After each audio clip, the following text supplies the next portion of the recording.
ஒரே ஒரு ஊரில் ஒரே ஒரு குடும்பம். அந்த குடும்பத்தில் அப்பா, அம்மா, மகன், மகள் 4 பேரும் காரில் வெளியூருக்கு போனாங்க.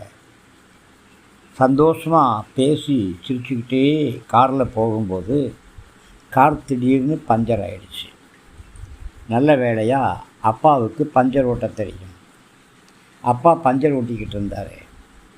குழந்தைகள், அதாவது மகனும் மகளும் அக்கறையோடு அப்பா பக்கத்துலேயே நின்று பார்த்துட்டு இருந்தாங்க. அவங்க பார்வையில் அப்பா தங்களுக்காக அப்படி சிரமப்படுறாரே அப்படிங்கிற கவலை தெரிஞ்சிச்சு. ஆனால் அம்மாவோ பக்கத்தில் ஒரு மரத்தடியில் உட்காந்து பென்சிலும் கையிலுமா ஒரு குறுக்கெழுத்து புதிரை விடுவித்து கொண்டிருந்தாங்க.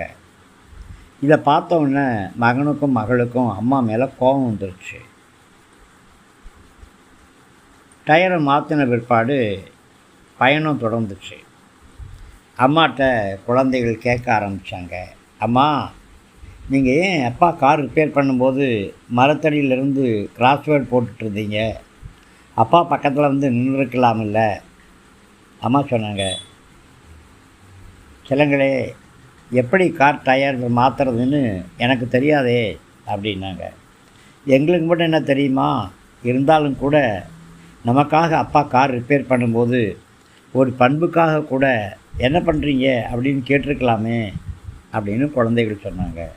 ஆமாம் ஆமாம், அப்படி ஒரு பண்பு இருக்குல்ல அப்படின்னு அம்மா கேட்கவும், என்னம்மா, எங்களுக்கு பண்பை சொல்லித்தரதே நீங்கள் தானேம்மா, ஆனால் நீங்களே இப்படி நடந்துக்கலாமா அப்படின்னு சொல்லி குழந்தைகள் அம்மாட்ட கேட்டாங்க.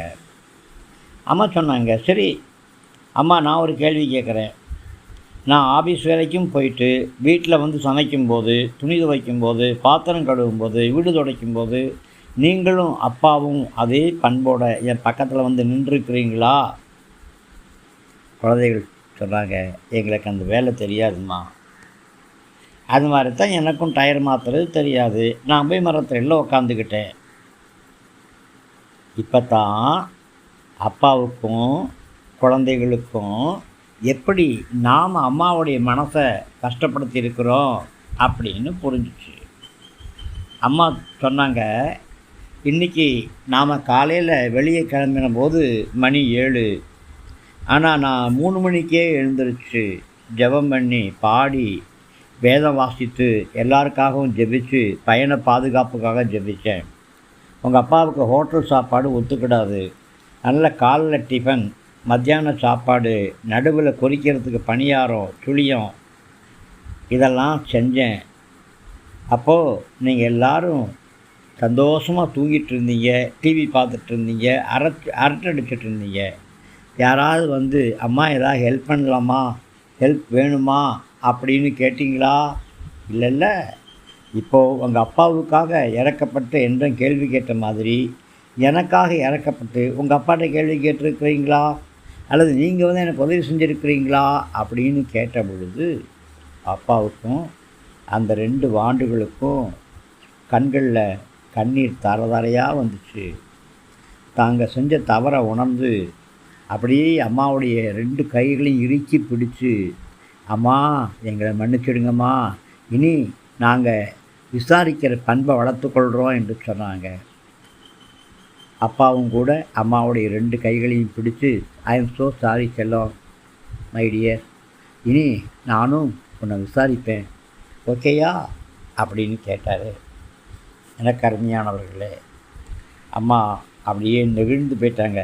என்னங்க இதெல்லாம் சின்ன பிள்ளைங்க மத்தியே, இந்தாங்க தேங்காய் பால் முறுக்கு செஞ்சுட்டு வந்துருக்கிற, சாப்பிடுங்க அப்படின்னு சொல்லி சந்தோஷமாக தங்களுடைய பயணத்தை தொடர்ந்தாங்க. மற்றவங்கள விசாரிக்கிறீங்களா?